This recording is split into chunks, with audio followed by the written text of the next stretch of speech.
أعوذ بالله من الشيطان الرجيم بسم الله الرحمن الرحيم CNG চালিত autorickshaw শ্রমিক ইউনিয়নের সিলেট জেলা শাখার অন্তর্গত 707 উপশাখা মুক্তিযোদ্ধা উপশাখা আজকের এই সাধারণ সভার সম্মানিত সভাপতি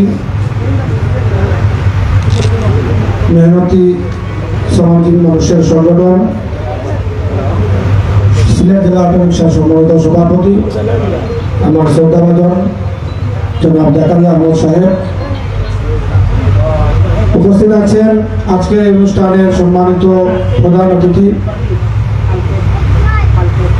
আমার শ্রদ্ধাভাজন বিশিষ্ট রাজনীতিবিদ, অত্র এলাকার কৃতি সন্তান, আমাদের বৃহত্তর পিকের বাজারের গর্ব জনাব A.K.M তারাক কালাম সাহেব, উপস্থিত আছেন বিশিষ্ট রাজনীতিবিদ, অত্র এলাকার কৃতি সন্তান আমার পরম শ্রদ্ধেয় জনাব আব্দুর রহমান সাহেব, উপস্থিত আছেন সাবেক মেম্বার, অত্র এলাকার কৃতি সন্তান বিশিষ্ট রাজনীতিবিদ জনাব এনাম হোসেন সাহেব, উপস্থিত আছেন বিশিষ্ট রাজনীতিবিদ রশিদিয়া মাদ্রাসার শিক্ষক, মানুষ গড়ার কারিগর, অত্র এলাকার কৃতি সন্তান আমার শ্রদ্ধাভাজন জনাব উসমান গনি সাহেব, উপস্থিত আছেন বিশিষ্ট যুব নেতা সহযোদ্ধা শামীম আহমদ সাহেব, উপস্থিত আছেন বিশিষ্ট যুব সংগঠক ও রাজনীতিবিদ, অত্র এলাকার কৃতি সন্তান জনাব আব্দুল সালাম সাহেব, উপস্থিত আছেন বিশিষ্ট যুব সংগঠক যুব নেতা জনাব এনামুল হোসেন শিপন সাহেব, উপস্থিত আছেন শ্রমিক নেতা বাবুল হোসেন বাবু সহ এই সংগঠনের বিভিন্ন পর্যায়ের নেতৃবৃন্দ আমার সম্মুখে উপস্থিত অসংখ্য অগণিত শ্রমজীবী ভাইরা, আসসালামু আলাইকুম ওয়া রাহমাতুল্লাহি ওয়া বারাকাতুহু।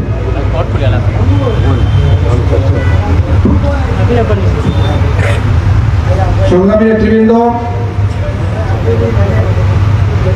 আমাকে এখানে আমন্ত্রণ জানানোর জন্য আপনাদের প্রতি কৃতজ্ঞতা প্রকাশ করছি।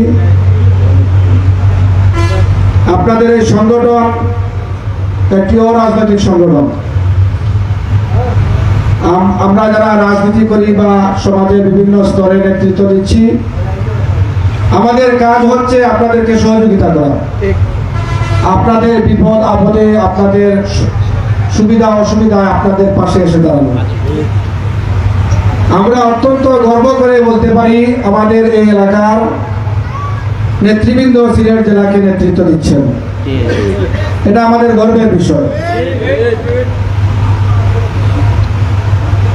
অতীতেও দিয়ে এসেছেন, যার নাম না বললেই নয়, আমাদের এলাকার কৃতি সন্তান বিশিষ্ট মুরব্বী, যিনি এই এলাকাকে, আমাদের বৃহত্তর টুকের বাজারকে ঐক্যবদ্ধ রেখেছিলেন, যার নেতৃত্বে শুধু শ্রমজীবী সংগঠন নয়, আমরা সর্বস্তরের জনতা ঐক্যবদ্ধ ছিলাম এই টুকের বাজারে। আমাদের মুরব্বী পরম শ্রদ্ধেয় প্রয়াত জনাব জালালউদ্দিন সাহেব, ওনাকে স্মরণ করছি, আল্লাহ পাক ওনাকে জান্নাতুল ফেরদৌস নসিব করুন। তারই ধারাবাহিকতায় আমাদের আজকের প্রধান অতিথি, উনি এই সংগঠনের নেতৃত্ব দিয়ে এসেছিলেন, আপনাদেরকে পরিচালিত করে এসেছিলেন অত্যন্ত সুযোগ্য নেতৃত্বে। আজ পর্যন্ত আপনারা এই পর্যায়ে এসেছেন, এটা আমাদের বৃহত্তর টুকের বাজারবাসীর গর্ব। কিন্তু আমরা যখন শুনতে পাই আপনাদের মধ্যে মতানৈক্য থাকতেই পারে, মতানৈক্য আপনাদের মধ্যে থাকতেই পারে।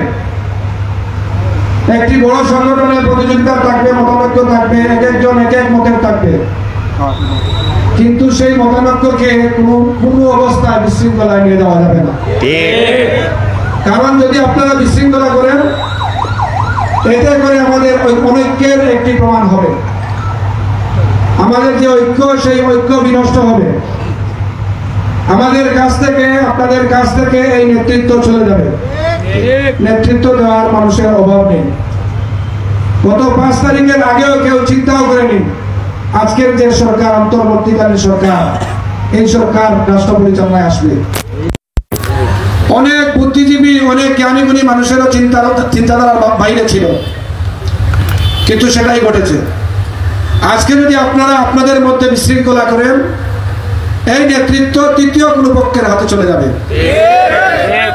তো আমি ব্যক্তিগতভাবে মনে করি যে আপনারা আপনাদের ঐক্য ধরে রাখবেন।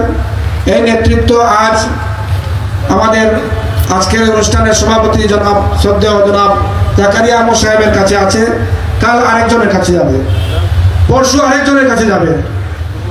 এই এলাকার মানুষেরা, এই এলাকার সুযোগ্য নেতৃবৃন্দ আপনাদেরকে নেতৃত্ব দেবেন, সেটাই আমরা আশা করি।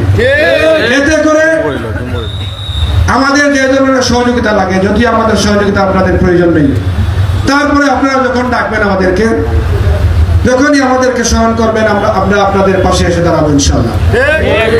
কিন্তু কোনো অবস্থায় বিশৃঙ্খলা করা যাবে না। আপনাদেরকে আমি এই অশনি সংকেতটা পেয়েছি বিধায় আপনাদেরকে অবগত করছি।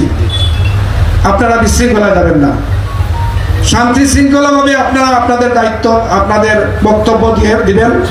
আপনাদের যদি কোনো চাওয়া পাওয়া থাকে, উনি দীর্ঘদিন এই সংগঠনের নেতৃত্বে আছেন, ওনার মধ্যে মানুষ হিসেবে ওনার মধ্যে ভুল ত্রুটি থাকতেই পারে, ভুল ত্রুটি আছে, থাকতেই পারে, ভুল ত্রুটি আছে, প্রত্যেক মানুষের ভুল ত্রুটি আছে, নেতৃত্ব দিতে ভুল ত্রুটি থাকে।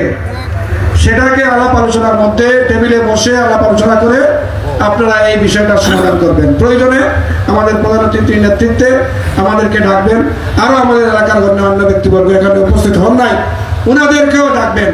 আমরা সকলের সমন্বয়ে আপনাদেরকে সহযোগিতা করার চেষ্টা করব। কিন্তু আপনাদের কাছে করজোড়ে বিনতি করছি, আপনারা কোনো অবস্থায় কোনো বিশৃঙ্খলা করবেন না। গতদিন আমরা একটা বিশৃঙ্খলার আভাস পেয়েছি, সেই বিশৃঙ্খলার সুযোগ বিভিন্ন ষড়যন্ত্রকারী মহল সেই সুযোগটা নিয়ে নেবে। আবার অনুরোধ করছি, আপনারা সেই বিশৃঙ্খলা এড়িয়ে আপনারা যেভাবে ঐক্যবদ্ধ আছেন, যেভাবে অতীতে ঐক্যবদ্ধ ছিলেন, আগামীতেও সেই ঐক্যবদ্ধতা ধরে রাখেন, আপনাদের বিজয় নিশ্চিত। এখন আমরা এখানে এসেছি কাউকে উপরে তোলার জন্য নয়, আবার কাউকে অপমানিত করার জন্য নয়। আমরা এখানে এসেছি আপনাদের শান্তি শৃঙ্খলা যাতে বজায় থাকে, আপনাদেরকে যাতে আমরা মতামতের মাধ্যমে, পরামর্শের মাধ্যমে আমরা আপনাদেরকে সহযোগিতা করতে পারি, সেই জন্য আমরা এসেছি। বক্তব্য আর দীর্ঘায়িত করবো না।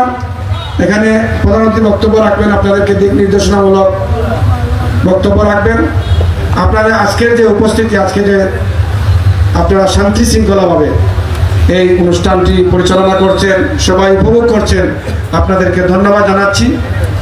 এবং সামনের দিনে নির্বাচন হোক আর মতামতের ভিত্তিতে হোক, ব্যালটের মাধ্যমে হোক বা মৌখিক হোক, যেভাবেই হোক, সেই নেতৃত্ব বাছাইয়ে আপনাদের স্বতঃস্ফূর্ত অংশগ্রহণ আশা করে, প্রত্যাশা ব্যক্ত করে আমি আমার বক্তব্য শেষ করছি। আসসালামু আলাইকুম।